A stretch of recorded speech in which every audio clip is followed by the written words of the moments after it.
And welcome into those just joining us. We're just getting started here in the first with no score. Here comes perhaps the fastest man in baseball as Billy Hamilton strides forward to get this ball game underway. And now he'll try to bunt his way on to start the game. And he'll just make it to the bag a step or two ahead, and there's the first out. And here's a look at the starting lineup for the visiting Seattle Mariners. Harold, what's the key to continuing the winning streak? Well, the key to me in this one, I'm going to throw a cliche at you, Matt. You know I don't use many cliches. I would have to say, have great energy. Play with some enthusiasm. Oh, look at the diving stop. And that's an incredible effort to get the second out of the inning. Batting third. Standing in, Mitch Haniger. First chance for him here in the top of the first with nobody on. Into the windup and the pitch. Oh, and he missed with a breaking ball up there, and that's a mistake he won't get away with as this ball is long gone.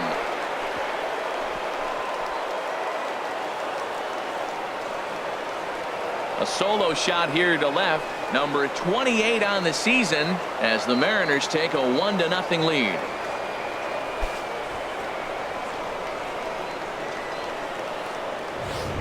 Well, it's obvious they didn't change their scouting report after yesterday's game. He had 2 bombs yesterday and another one today.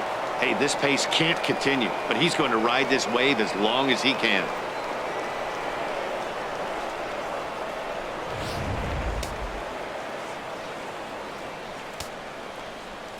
Here's the first baseman, Freddie Freeman. First baseman, number 5. As he will look at a first pitch fastball for ball 1. And Harold, the Blue Jays, as they enter play here this afternoon, it was another loss last time out, and this portion of the schedule has not done them any favors as they've dropped 5 of their last 7. Well, Matt, they just didn't play well in the opener of this series. I mean, they got blown out. An entertaining game. A swing and a drive sent out toward the gap. Back goes Peterson. And it's out of here. Back-to-back 2-out home runs. A solo home run off the bat of Freddie Freeman.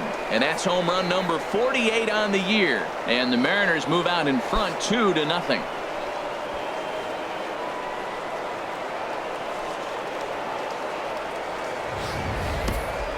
Well, it's very early, but he's looked out of sorts from the beginning.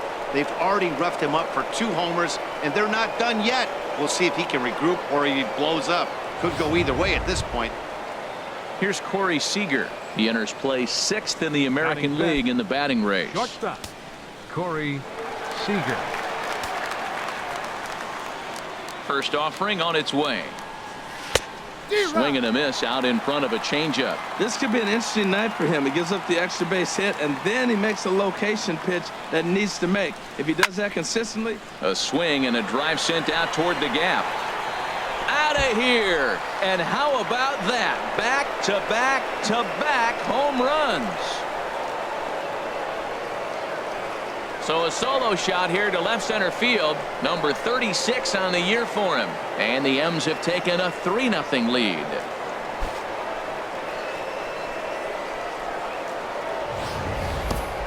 Well, the heart of the order has flexed their muscles tonight. 3, 4, and 5 have gone back-to-back-to-back home runs in this game.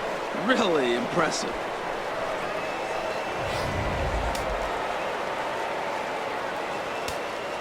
Batting second. In now, Gary Sanchez. Gary As he'll pick on the first pitch and line one back up the middle, and that's a base hit. Obviously, this is a pitcher's nightmare, but it's a manager's nightmare, too. It's only the first inning, and your starter has already given up 4 hits. The last one, an absolute frozen rope. The last thing he wants to do is get someone up in the pen, but he might not have any other choice.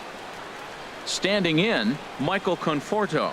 And check out the recent numbers, clearly providing a lot of thump at the plate right now.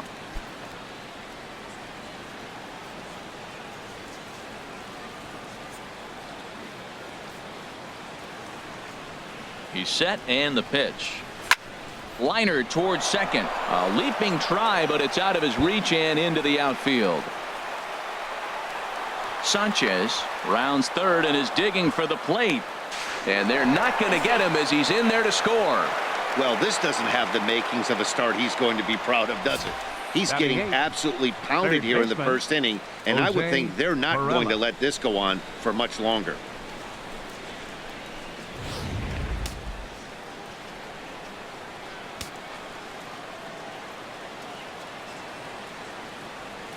Stepping in now, Jose Perella, as he'll try to hold back on the swing, but he went around for the first strike. Another first inning RBI opportunity for him here. Getting a few steps off a second there. Now the pitch. Chop foul at the plate here, and it's 0-2.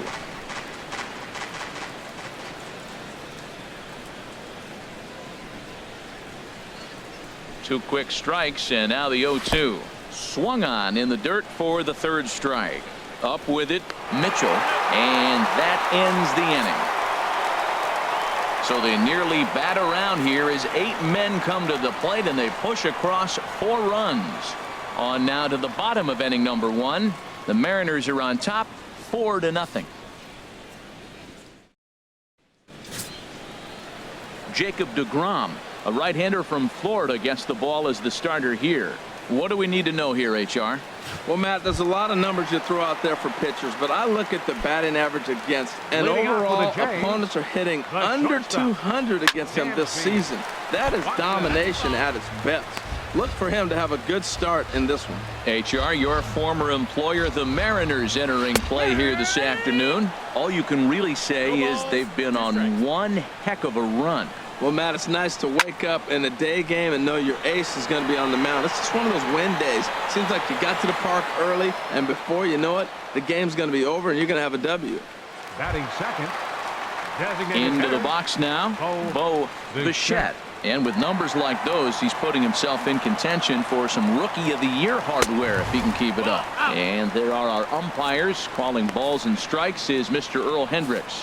Yeah, Earl doesn't get a lot of complaints from players or coaches about his strike zone. He calls a good zone, and more importantly, he's consistent. Called strike at the knees, 1-1. Inside here with the hard stuff, and it's 2-1 now. That one missed, but if it's a strike, I don't know how you get the barrel of that pitch. You have to really be sitting on it to hit a fastball coming in that hard on the inside part of the plate. Well, he hung that one, and he didn't miss it. That's what you do. Hang it and bang it. Kevin Biggio.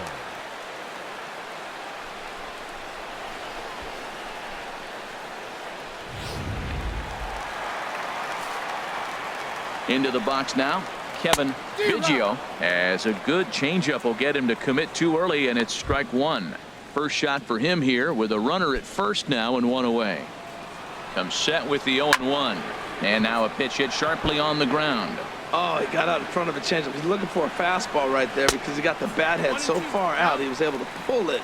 If that was a fastball, he might have kept it fair. Definitely not what you're trying to do here. 0-2 with a curveball. You see a lot of guys elevate a fastball like that in this situation, but a curve like that is just asking to get punished. So he ran the fastball by him for the punch out. Kevin Biggio becomes out number 2 this inning. Got him with a good high fastball there. Danny, we see a lot of that pitch in strikeout situations these days. What makes it so effective? I think, Matt, what makes it such a tough pitch is you're changing eye levels. That fastball up looks so enticing to hit that you think you see that ball as a hitter, you think you can drive it, but it's really hard to get on top of that good high hard fastball. Well, he punched out the last guy, but he didn't get any favors from the blue on the first pitch in this at bat. Probably should be ahead of this hitter instead of behind. Ready to deal. Here's the 1-1. There's a changeup over the outside corner.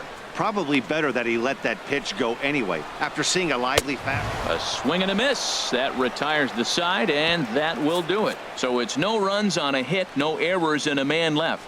Second inning coming up from Toronto. Seattle leads this one